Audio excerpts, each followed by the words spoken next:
Hello, I hope you're doing well.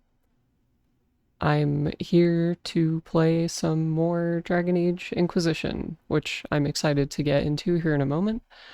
But before I do that, I just wanted to talk about a couple of things that I have going on, or, just what I've been up to lately. Almost all of my free time for the past few days has been consumed by Fields of Mystria, which is a farming simulator game that I played on stream a few days ago. And I think it was last week. I've really been enjoying it a lot.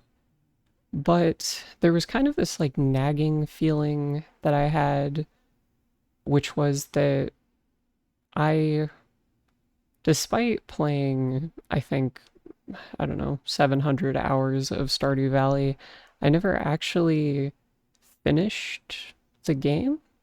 Like, did all of the, uh, or not just like completed it 100%, but there's, in Stardew Valley, if you've never played it, there is a like main conceit or like a main story basically that ends after 2 years have passed in the game, I think.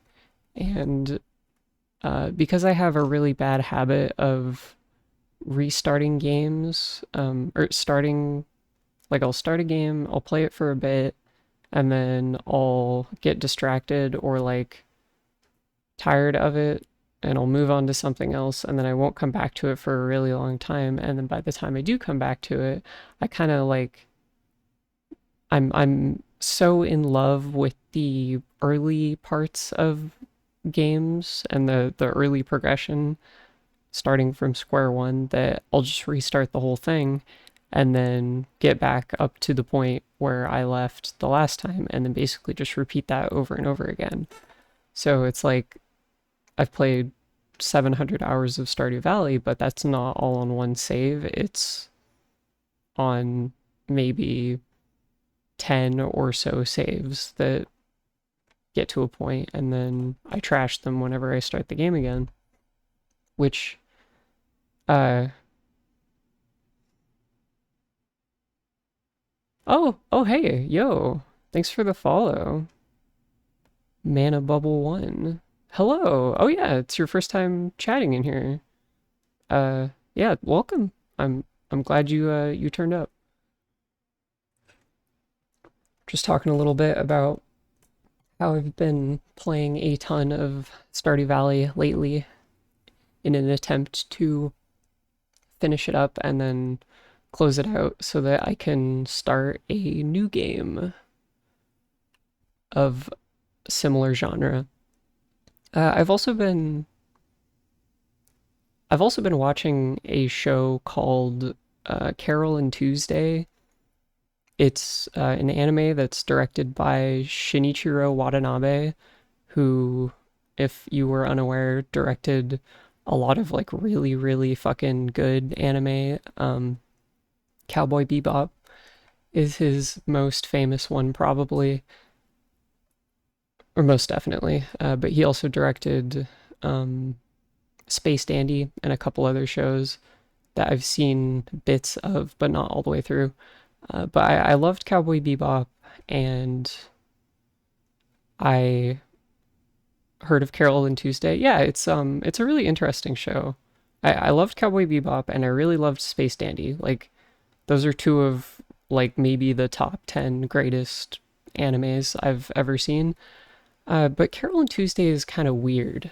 I'm having like an odd feeling watching it where I'm not completely done. I think I'm like 6 episodes from the end of the second season, which is like the end of the show.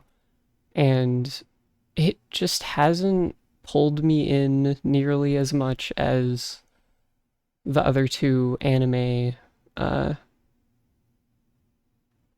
from him that I've seen. And I can't really place why that is. Currently, I think maybe an element of it is that it's definitely slower paced and less episodic. Yeah, I like the I like how it's like very serialized. Like I do really enjoy that. I just there are certain characters that I think I really don't like. Like I don't like the protagonists have this like friend character who's just like a sort of like a sniveling little shit, and his name is Roddy, and I'm not really a fan of him. And there's also like a B plot that runs parallel through the whole show with a character who's like a former child actress, but she's like old enough to where she has to like do other things, and so she wants to, or I guess she doesn't really want to be a musician. She's pressured into it by her mom. Um, but I the show portrays her music like it's supposed to be really impressive and good, and I just don't like any of it. So all of those moments fall flat, and it's a show that's like super focused on the music, which is great. It gives the songs a lot of like time to breathe, and it kind of just plays like full songs, which when the songs are really good, I love those moments, and when they're not, I really don't like them at all. And I like the Carol and Tuesday songs quite a bit, but the ones from this side character, I'm just not I'm not feeling it. And so all the scenes with her also kind of fall flat, and then I've ended up not liking the show nearly as much as other stuff. Also, it's I don't know, I've it's been so many years of watching this dude's like animes, right? This guy's shows, and he he seems to like focus in on like queer people a lot, but also doesn't seem to understand them at all. And so a lot of the like queer characters in his shows come across really poorly, and sometimes they're like kind of shitty like caricatures, I guess. Um but yeah, so I've been feeling really conflicted about that show. But I'm gonna stick through to the end and see how it goes. My sister read a book called Songs for Other People's Weddings, which involves mixed media where for each chapter there's a song you listen to. I asked my sister if the songs were good, and she said no, not at all. I stopped listening to the songs after two of them. Oh my god. Yeah, that fucking sucks. I feel like uh, that could totally ruin a thing like that. I think music is so important in like shows and games. I think I've had conversations with certain people in my life where they've acted like that's like a weird opinion. Like I'll play a game, and if the music isn't like really good and isn't supporting the scenes and like pushing the tone forward, I'm like like it'll do a lot to diminish my opinion of that like game or show. Uh, I'm trying to think of some examples of games that I've played that have honestly related to what we're going to be doing here in a bit. I think that Dragon Age's biggest weakness is that moment to moment the songs are like really not exceptional at all. I think Inquisition does the best with like having uh, like all the games I think have really good title music, and there are some songs in Inquisition that have lyrics that are played at a couple moments and then just like in taverns, and I think those are all really great. But when you're just like walking around, there's not really music, and then when you're in combat, there's not really music. And so that's kind of I don't know. I just don't like it as much as uh like a Final Fantasy, for example, where the music is super prominent and is always just insanely good. Clear Obscure was probably one of the greatest games that I've ever played, and that is like the music is super prominent in that game. But yeah, that's what I've been up to, and now that that's out of the way, we're gonna get into some Inquisition.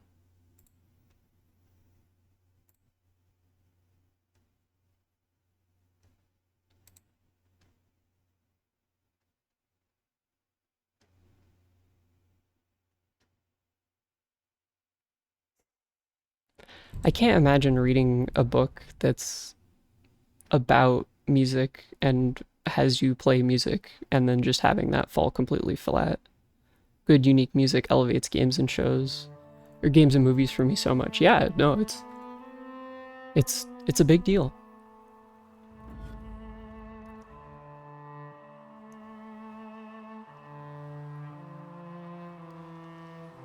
I think all of the greatest games that I've played have kind of pulled me in immediately from like the song that plays at the title screen, like Baldur's Gate 3, this game,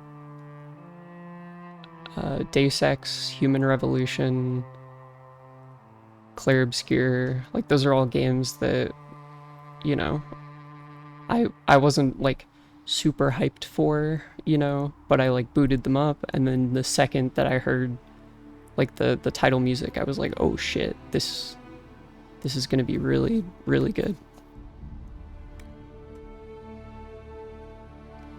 So the last time I was playing, I did a bunch of uh, character stuff, I guess, with Iron Bowl especially, and now I'm at this point where I think I feel pretty comfortable with advancing the plot. Okay, so I'm gonna have to check on the war table for this quest, and then I think this side quest is somewhat time sensitive, so doing it before I push forward is probably good, and then maybe pick up some of these Grey Warden artifacts for Blackwall, and then we'll be good.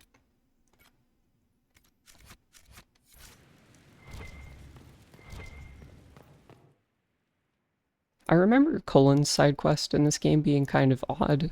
Uh, like it's a really good quest that has a lot of interesting stuff going on in it, but I just remember Cullen not being very involved in it at all.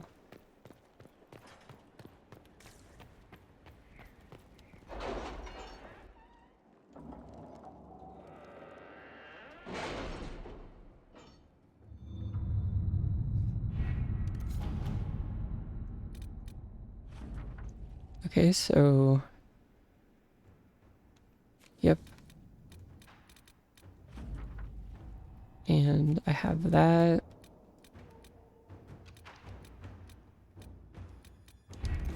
Mana, I don't know how familiar you are with this game, but I really like it. It's like a favorite from my childhood, but this mechanic in particular drives me fucking insane.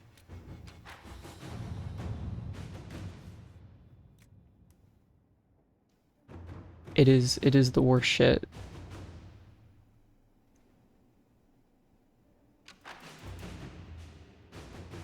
Oh yeah, Wade from the first game.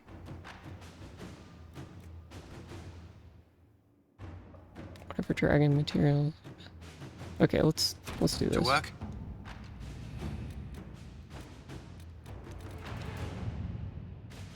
And then Orzammar.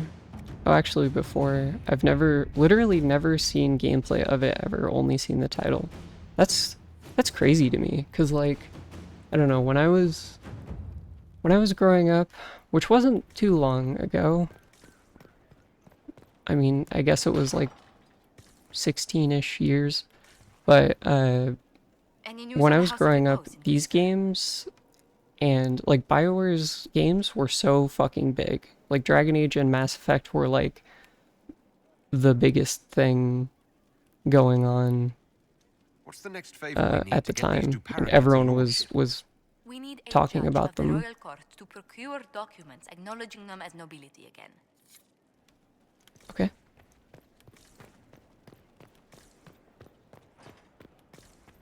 Oh, do I have to do other stuff too? Arrange a favor.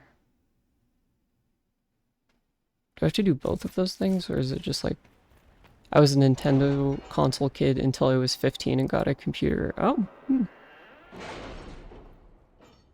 I definitely think that it was a while until they released this game on the computer, because they were all designed to be like console RPGs to like fill At your service. a niche that, you know, if you had a computer to play games on, you probably wouldn't really need to play these because there are so many RPGs available already. But they're still pretty good. I missed out on a lot of Xbox, PlayStation exclusive IPs until much later. Oh, it's pretty interesting.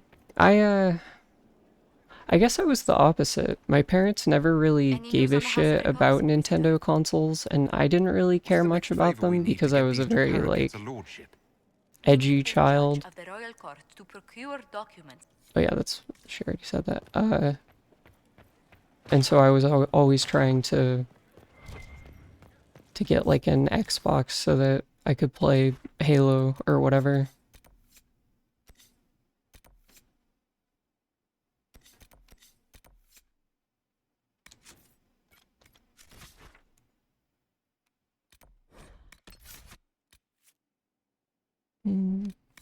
Doesn't really matter who I bring here. My parents thought if I played Call of Duty that I'd get a gun and kill people. No fucking way, really? Oh no. Dude, that sucks. That's crazy. My mom was very I trust you've heard that befell fundamentalist or Roderick at like Haven. evangelical. Had to play it in secret at my friends' houses. Oh my god. Army of some sort. See, I was doing a lot of that, but with like different types of things. Is that why I've had nothing but sunny on And my tablet days now? yeah, because my mom was super religious, but she was really precious, mostly just about like suggestive content. Like if I had to, or if I was playing a Here's a letter game from that Emily. He's safe with his had an family in the Dales. ESRB warning for like sexual themes or content or something, my mom would be like, "No, you're not playing that." Until I was like, I don't know, 16, and then they just, both of my parents just, or my mom gave up. But I must read Ellerly's words. For Make her a keep you. huge portion of my life, though, my parents had, like, I think until I was about like, or not like a huge portion of my life, I don't know. No GTA 5 strip clubs. Yeah, it was really funny because my dad was the total opposite. So once I was able to play those games, like anytime my dad would walk into the room and see me playing it, he'd be like, "Dude, why aren't you at the strip club? Go to the strip club, you know? Like, let's see it, let's see it." And shit like that. But if my mom had seen any of that, she would literally scream at the top of her lungs. But what my parents were both in agreement on, oh, I don't I don't think this guy is supposed to be, whatever. I'm not worried about it. It's just one less noble, I guess. What my parents were in agreement on was keeping me away from role-playing games until I was about like 10 or 11. It was like the last year of elementary school. But until then, my parents were just like so opposed to me playing RPGs because they thought that it would turn me into a nerd. like like they were both very, I don't know. Like they were kind of like stereotypical jock people. Like my dad was a surfer bro and my mom was like a preppy religious person and they never really grew out of that. So it was like that's really odd. I don't think my parents know what role-playing game means if I ask them right now. Well, my mom had a brother who was very like into anime and stuff like that. And so my parents knew what it was. Like they knew what to look for. And so anything that was like anime or fantasy or like role playing related, they would be like, no, you're not allowed to engage with that at all. And I think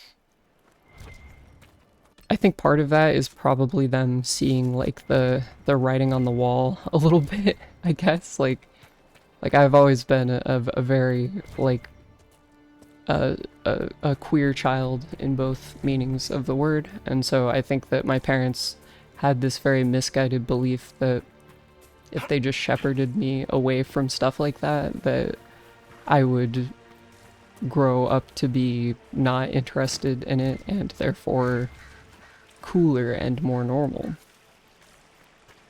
But that failed spectacularly for them, and I had, you know, I've naturally been drawn to like fantasy stuff in particular for my entire life, and so it was just like every day I was hounding them for years to let me play that stuff, and until they were eventually just I just wore them down. They got tired and gave up. The conversion camps definitely work and don't just reaffirm your natural inclinations with other campers. Yes. Yes. That's about right. Which is very funny because if you ask my parents, they would tell you that they're very much like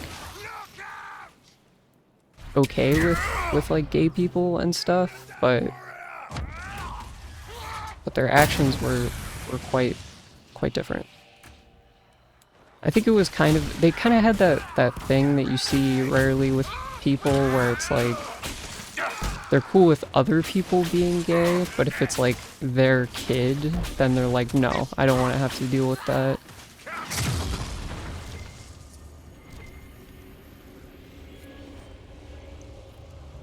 Which, speaking of being very openly queer, I got a comment on one of my clips A note. of me talking Claims about this red lyrium's not coming from the deep roads. a movie I had seen that just said that I looked like Phil Lester and Dwayne from Little Miss Sunshine. And I had to look up both of those guys because I didn't know who either of them were. But when I did, it made me laugh really hard. I definitely look like the Dwayne from Little Miss Sunshine guy. And then I think the guy said that I was like Phil Lester because I'm fruity as fuck. I think that just comes from a misguided place where they think they're helping you by protecting you from bullying for being queer. No, totally. That's like totally what it was. Like I remember when I was older, I was hanging out with my little sister and she had like painted my nails or something, and I figured my parents would be totally cool with it because, you know, of all the stuff that they said with their words. But then when I showed them, they had this like just panicked and like enraged reaction, like they were so freaked out about it. And it really hurt as like a teenager, right? Like as a kid. And even as an adult, it's like I understand now why they reacted like that, because they were, I think at the time there was like a lynching of a gay guy that happened And so they had like heard about that, and I didn't know because they didn't tell me about it, but I found out like years later that that had happened around that time. And so it was like, oh, they were freaking the fuck out because they figured that if I was walking around with painted nails, that people would like target me and I could get killed or something. Which, on one hand, I think is it's like an understandable thing to be worried about, right? Like it's kind of complicated, but simultaneously, I think you need to, as a parent, be better at articulating that type of stuff specifically to your kid rather than just being like pissed and then like, no, you will take that shit off right now. Well, and actually, now that I think about it, it was kind of like a really stupid like thing because the punishment, quote unquote, for doing that was that they Another told letter on me the to smugglers, referring go to Samson. the store while my nails were painted and buy nail polish remover to take it off. Even though we had some at home, but it was like supposed to be like a humiliation ritual type thing. So maybe that kind of destroys a lot of the protecting stuff. Paul Dano as Dwayne is an awesome comparison. Yeah, I thought that one was really fucking funny. When I looked at that, I was like, a few of the screenshots from that movie, I was like, oh my god. It really does just look like me. It has like the same facial features and stuff too.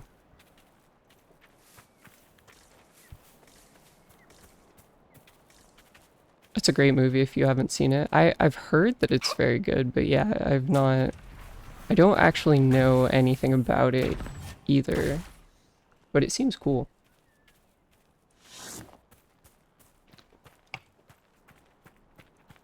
Honestly, I should remember to watch that. My partner and I have been watching a lot of movies lately, and that would probably be a good one to see. And also good to contrast all of the, like, horror movies that we've been watching all the time.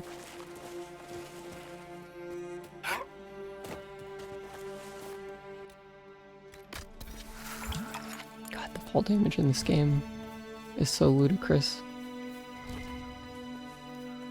I think it's fucked up that even if you slide down, like, an embankment, you still take fall damage at the bottom of it.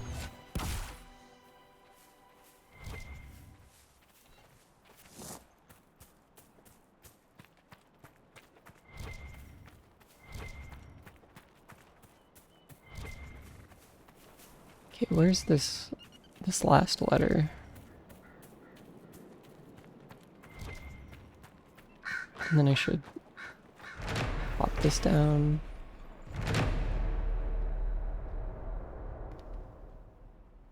Jesus Christ. This is probably one of the most brutal passages in the game. Elves were guilty of the greatest sin of turning from the Maker, but we will show them mercy, for that is what Andraste teaches at the conclusion of the Exalted March. So, like, they went in and they genocided most of the elves and completely ransacked their civilization, and then they were like, yeah, but, you know, we're nice, so we're gonna not kill all of you. Dwayne's whole thing is he takes a vow of silence and admires German philosopher Nietzsche. Okay, that's a slippery slope, for sure. Because, like, I don't know, I think that, you know, those types of characters can go one of two ways. Either they're, like reflective and very sensitive, or it's like they're gonna shoot up a school. Like they're a second away from shooting up a school.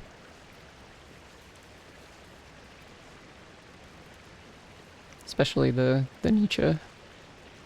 I don't actually know how to pronounce that dude's name properly.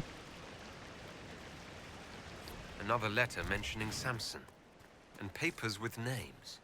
Cullen could use this. I was watching the show The Pit, which is a very good show. Damn. But in the very, very early episodes of the show, there's a character who also kind of looks like me. But they were doing like a thing where they were like being like, oh, that guy's obviously like a school shooter type. And then for many episodes, they were playing with this idea that it's like, well, obviously this guy is like that type of thing, which has always driven me crazy and stuff, because it's like, no, that's not right. Like people of that specific style, I don't feel like tend to be those types of guys, but I don't know. Maybe it's just sensitivity because of having those types of aspersions put on me when I was a kid, even though that was like never a thought that I had ever had. I was just very sad.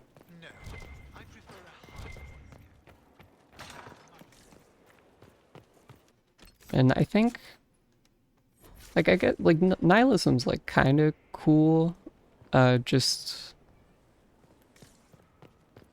I like, I don't know who came up with this, or, like, where the term comes from, but the idea of, like, positive nihilism, where it's, like, your life has no predetermined purpose, and everything is all just bullshit, but that's what makes life so beautiful. And that's what makes, like, the fact that we're all aware of that, like, very beautiful and incredible. The Space smugglers Dandy's we actually interrogated about gave that, up the if Red you have not Templar's seen main it. source of red lyrium, Inquisitor. It's located in the Dales, near a town called Sarnia. Destroying the mine there will cripple Samson's operations. Sounds good. Samson will have to cut back on his share if there's less red lyrium to go around. I would be very surprised if he could muster the discipline. That name Paul Dano is kind of familiar to me, but I can't think of anything that I know him from specifically. He's a super famous actor.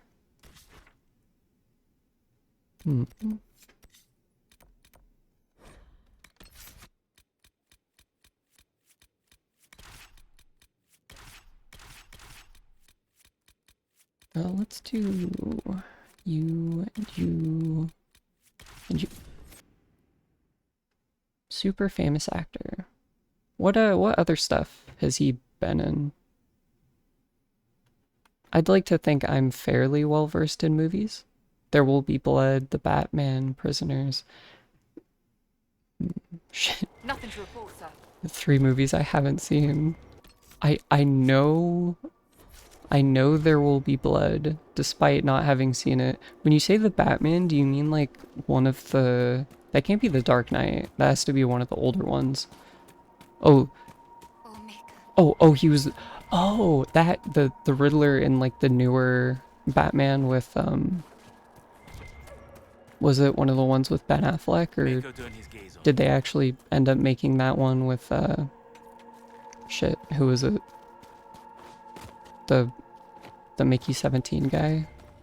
Edward, Robert Pattinson, yes. I almost said Edward Cullen, which, oh fuck, damn it. It's no good.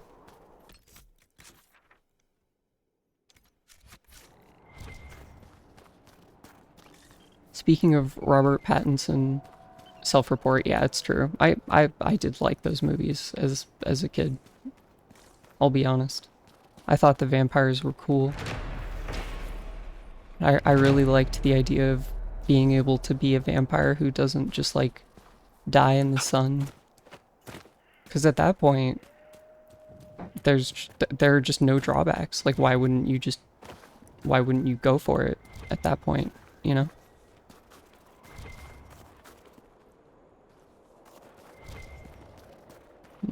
I wonder how... Okay, I think this is probably gonna be a little difficult to get to, but we'll see. Nothing to report, sir. I've always been really attracted to the idea of vampirism a lot. I think it would be really cool to be a vampire, and also the general like aesthetic, the stereotypical stuff associated with them is very cool. Like Asterion from Baldur's Gate. No, I dropped it. It's gone. But yeah, if speaking of Robert Pattinson, if you have not seen it, Mickey 17 is a very, very good movie. I saw that somewhat recently. I saw Mickey 17. Yeah, what'd you think of it? I fucking loved it. I thought it was really good. It was very silly, but I think it managed to be successful when it was like being emotional as well.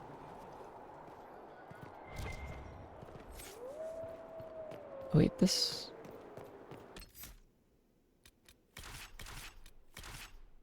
Let's go with this. I did think it was kind of silly at first that the antagonist of the movie is just like a one-to-one like caricature of Trump, but I think that Mark Ruffalo's performance as that character won me over on it, and I like the general vibe of it. He was really good. I thought Robert Pattinson was really good as well. He was doing his best American accent, and almost like an anime voice. Like it was his way of speaking was so over the top that it kind of reminded me of like an English dub. When I saw it, I think Bong Joon-ho has something to say about Donald Trump. Yeah, maybe. Who's to say? Perhaps that's just me reading into it too much. Ooh, this is good. I like this build that's happening, where none of the enemies can move because they're stun locked by being tossed into the air and slammed to the ground over and over again.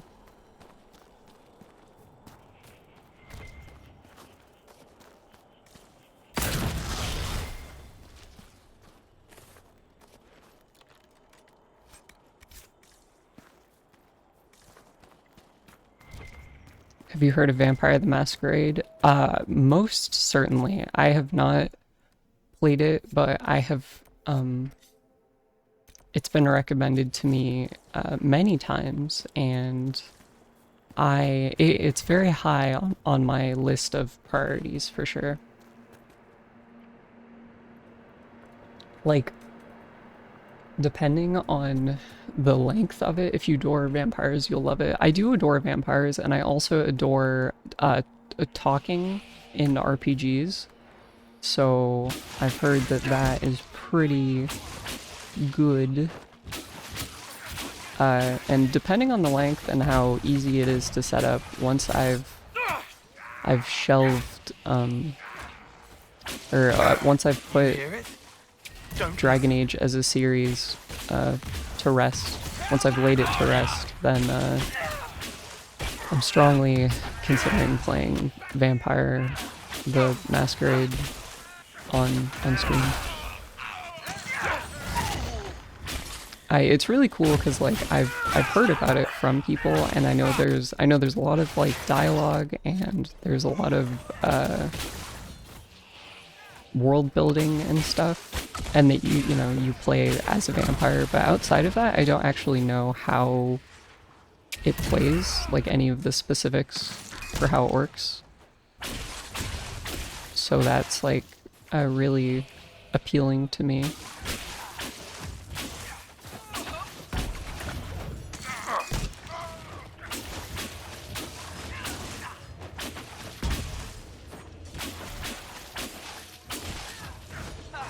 There you go.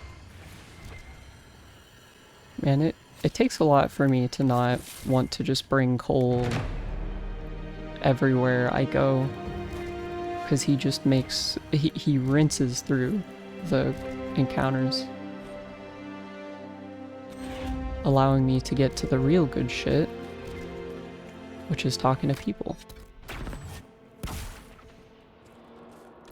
Okay, so now it's like over here.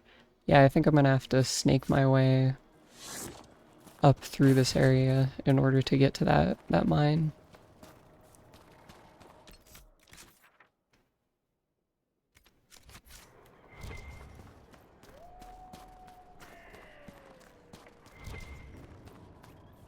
What's up here? 2004 video game is good, the 2025 sequel is not. Yeah, I've also heard that, which is really disappointing. But also not uncommon. In fact, it's probably exceedingly common, unfortunately. And that sucks, because I imagine that people who were really into that game when it came out were looking forward to it having a like more polished sequel, because I've heard that it's quite the original game is quite buggy, unfortunately.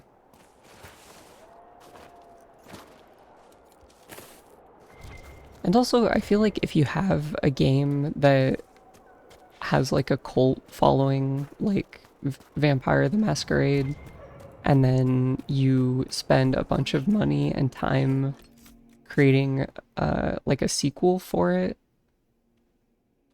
and then it doesn't work out, that can really destroy an entire franchise. Which is really fucking sad.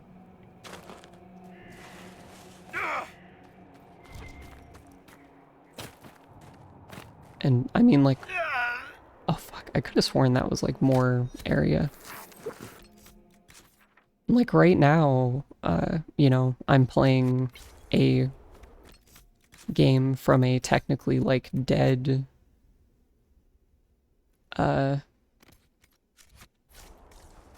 franchise, because I think with how messy the development of Veilguard, the next game in the series is, as well as the really poor reception of it and the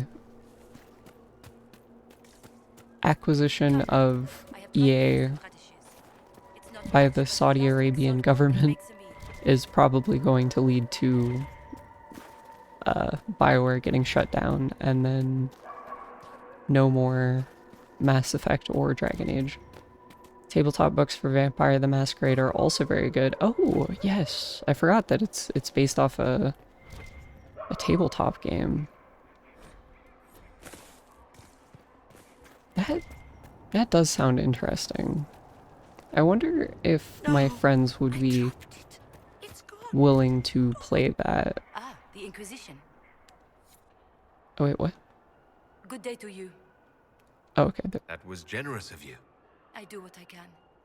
I am partly to blame for all this. The Red Templars are here because, fool that I am, I sold them my family's quarry. They've taken every worker. We haven't seen them in weeks. And it's not enough. They keep coming, taking more people. And there's nothing I can do to stop them. Why would you... How could you have sold land to the Red Templars? I didn't know. I swear by Andraste's Spire. What do you mean you didn't know? They're all like every Red Templar in this game is not only like they have like glowing red eyes and like cracked skin, and some of them, like most of them have giant crystals growing out of them, and also they're Templars, so you probably shouldn't have What do you mean the Red Templars worked take with them in the workers? first place. People just disappear. First those who worked the quarry, then they took people from their homes. I don't know why. I just prayed they'd leave me and my family alone. As long as it doesn't happen to you, right?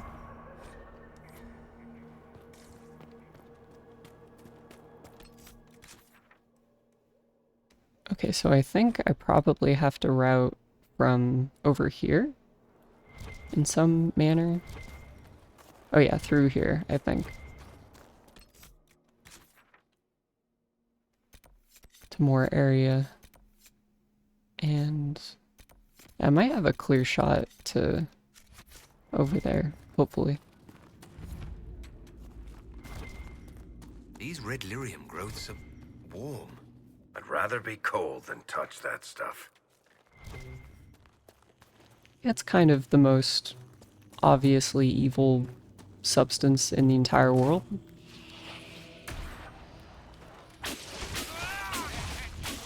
Alright, guys.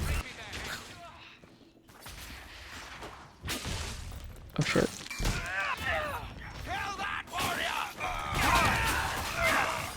Man, all of the numbers just shooting out of the enemies from what Cole's doing is it's quite effective.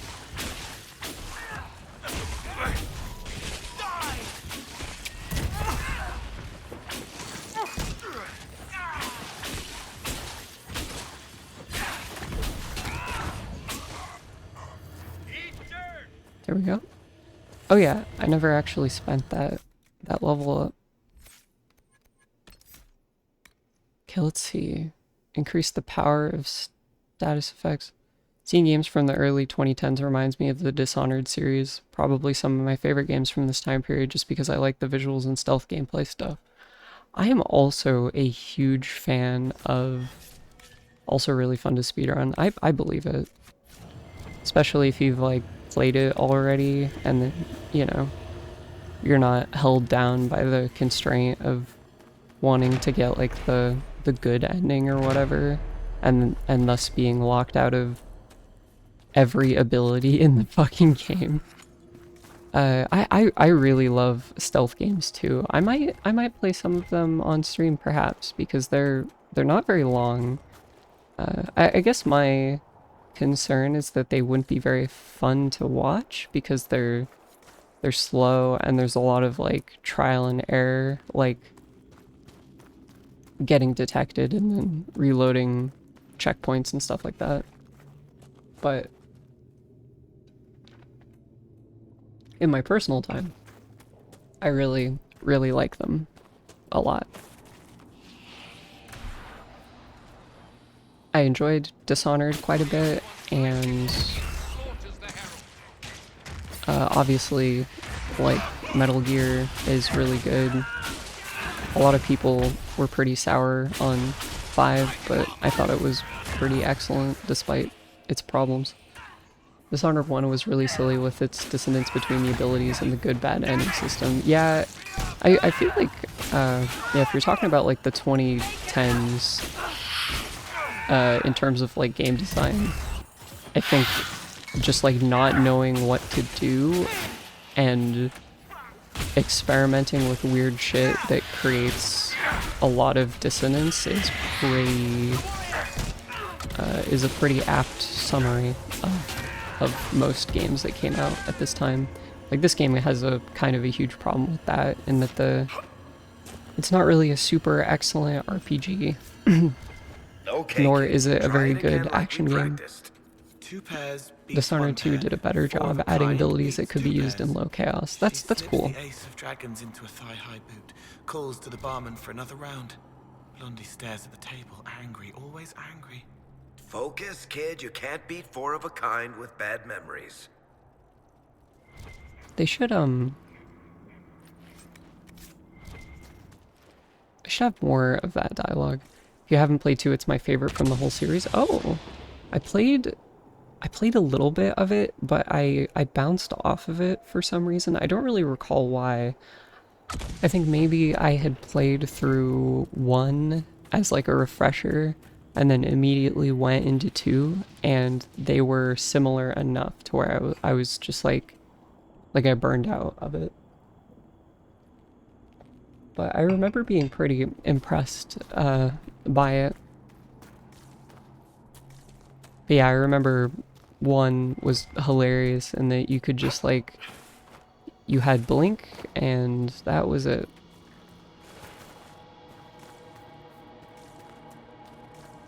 if you're doing low chaos.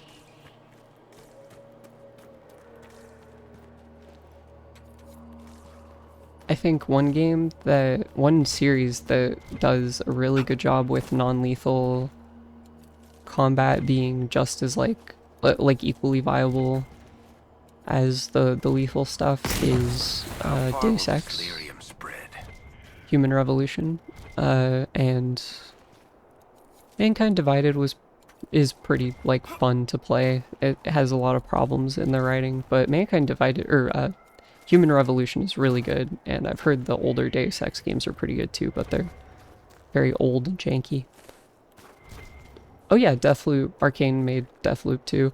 Oh, speaking of sad studio foreclosures, isn't Arcane like completely toast at this point? I think I remember hearing that they're dead. I think they got closed by one of the many Microsoft layoffs.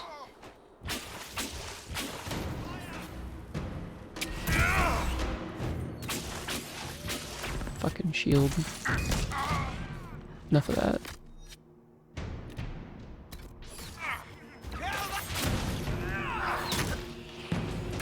And, oh, I know I'm pretty sure Arcane made, what was it? The, Prey? The, like, Prey reboot thing? And that seemed really cool. But my partner was really interested in that game because it was pretty heavy on the horror elements. And so I had just watched him play it instead of playing it myself. But I might get back around to that eventually.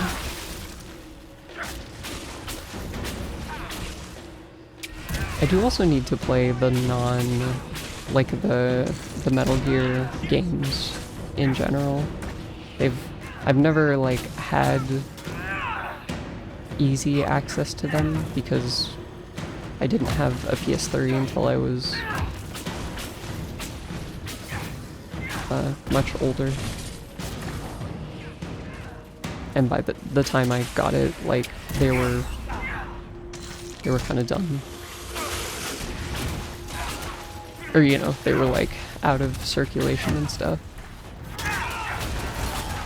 Arcane was part of the layoffs under Bethesda. Yeah, they're still working, but it's basically been radio silence for years from them. That's a fucking bummer. I hope they get to make more stuff, because what they have made is pretty good, and stealth games are not like a very prolific genre, so it would suck to lose one of the few like big developers for those games. All we know is they're making Marvel's Blade game. That's a very strange one. I do love Blade. I've not seen the film, but every time I see Blade in a thing, or like clips of him or whatever, he looks extremely cool. Including in Marvel Tokon. He seems really neat in that game. And honestly, I used to play fighting games like a lot, like competitively, but for a while I just haven't really been messing around with them as much as I used to. I think a lot of it has to do with like transitioning into like doing this stuff more. A lot of my time, even when I'm like not streaming, is kind of like thinking about it and writing. I do a lot of writing for like production and messing around in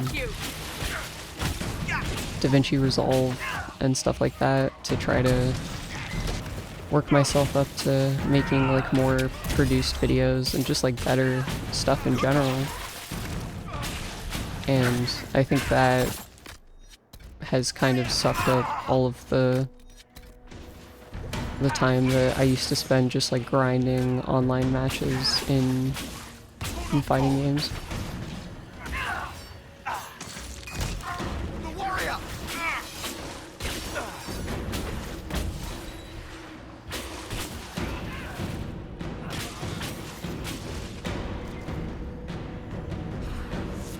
Ooh, perfect. Nothing to report, sir. What's this? This question mark?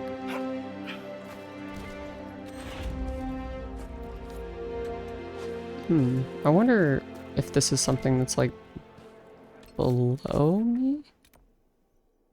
Yeah, it has to be. More. Inquisitor. I'm busy. How's my inventory? It's fine. It's not super full.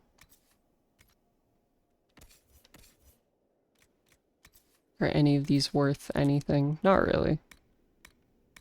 Just trash them.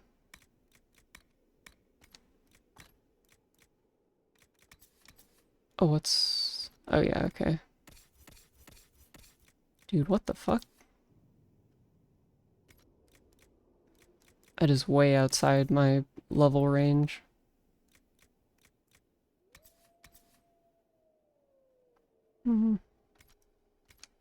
Nah.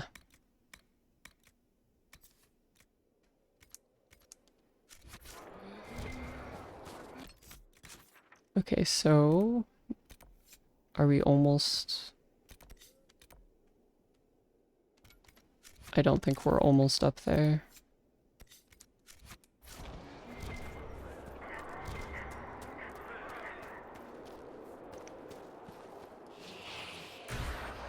I think one thing that's really crazy about playing an older RPG like this one after many, many years and having like, you know, a few role-playing games that were like really fucking incredible is that you just notice all of the things that have been like either improved on or completely solved. Like this game has a real problem with like not triggering, like not being able to trigger companion dialogue and stuff when you're out and about. And so like when it happens, it's like it's pretty rare. But all of that shit is like really good, you know, and I think that Baldur's Gate does a really good job with like just having specific points like on a map where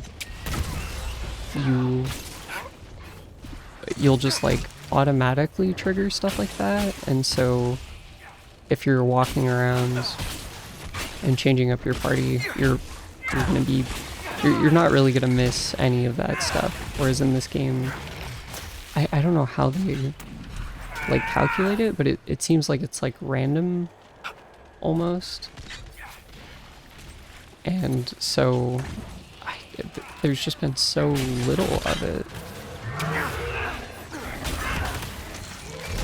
But I know there's a lot like in the game. Oh, this is fucked. I'm gonna do this.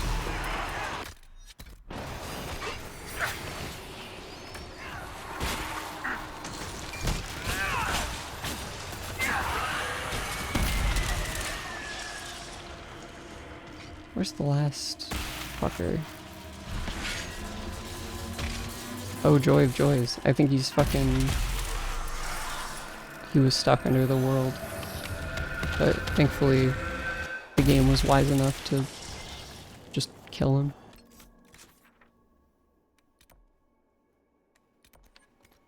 Okay.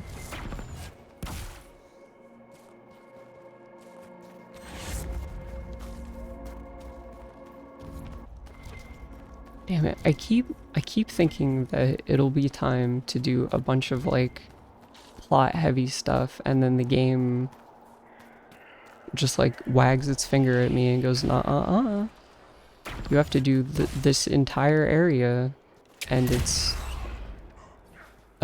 you know, kill 100 million fucking Red Templars before you can actually get to the quest that has plot and story in it.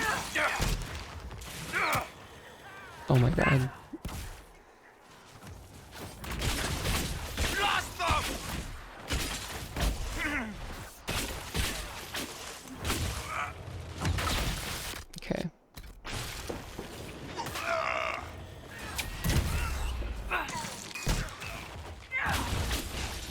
And that ability I have is really useful in that it does a lot of damage, but the knockback is almost like a hindrance more than it helps me. Just because they get knocked back so fucking aggressively.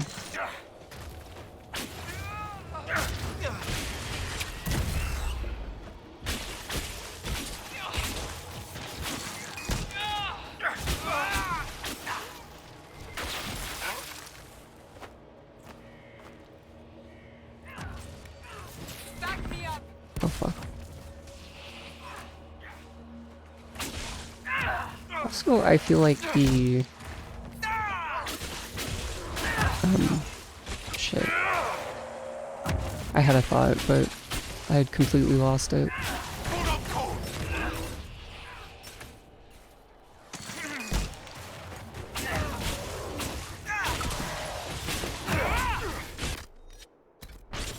They're so fucking spongy.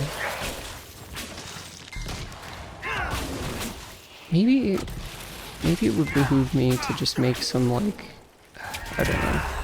I might have enough resources to make some weapons, even if I use, like, the lower... Oh no, actually, I already checked that, and I think the stuff that I have is basically as good as it can be for the level that my party members are. If you are to fight alongside us, Cole, I expect you to follow orders. The Inquisitor believes you wish to help, but I will not allow you to threaten innocents. Yes. Help the hurt, save the small. If I become a demon, cut me down. Do not doubt me. I will do it. Good. You're serious, aren't you? Yes. I hope you are too. I can't believe she's disarmed by that. I think Cole's been like nothing but helpful and very direct since he's like joined or whatever.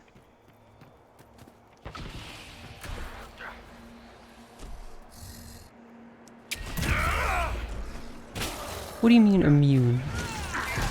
Go fuck yourself. Immune. Oh shit.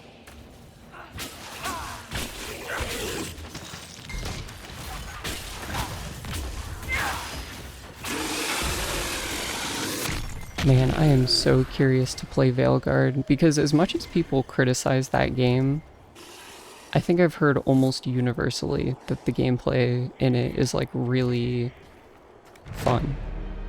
As like an action game, which that would be nice. I don't think the combat in these games has aged super well at all.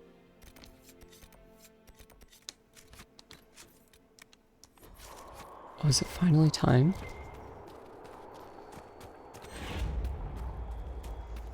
I think it's finally time to do what I came here for.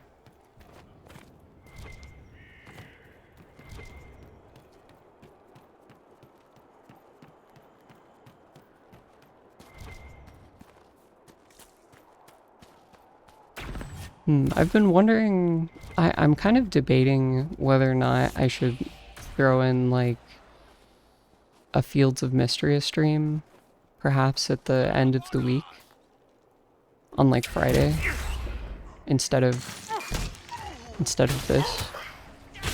Oh hey Kizzy, welcome. I've been vortexed into more area busy work in order to get to the center, the fucking, I don't know what to call it. At a loss of words now.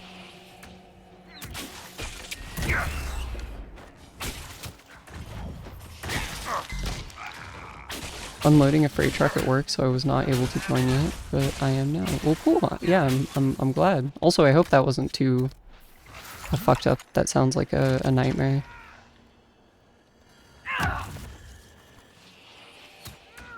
Dude, what the fuck was what is he doing? His pathing is just like completely screwed.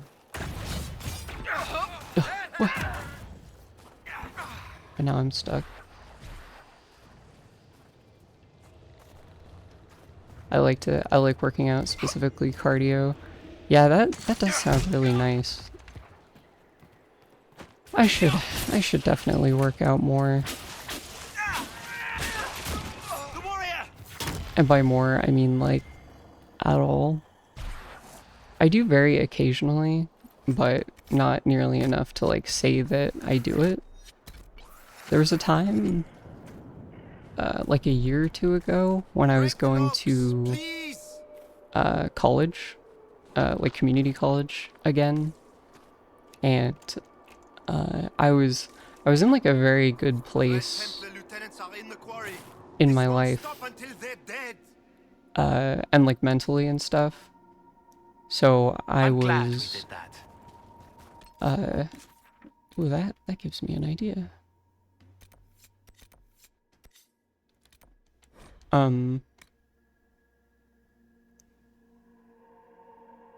But yeah, I was in like a really good place in my life, and so I was working out like every day, pretty much. And it felt super good. But I've kind of like not, I don't know. A lot of that stuff has sort of fallen through, and I guess like the mystique of moving to a fresh new place that's like very nice has sort of like worn off. And in some ways I've settled into some of my settled back into some of my bad habits, like not working out. So I need to readjust and do that, because I might not be able to be like a vampire and live forever, but at the very least I can like live in a reasonably healthy way and then extend my life to some extent. And also just like I'm so terrified of the idea of getting old and then feeling like shit physically, like having everything like hurt. It And sings sick music. I've known enough like people who are old and healthy to where I'm like, I know it's possible, so I should do it. It's hard to keep it up. I wish I had time to go to the gym, but having an hour and a half round trip commute cuts into your time. Yeah, I believe it. I'm gonna go refill my water real quick, but I will be right back. So don't go anywhere.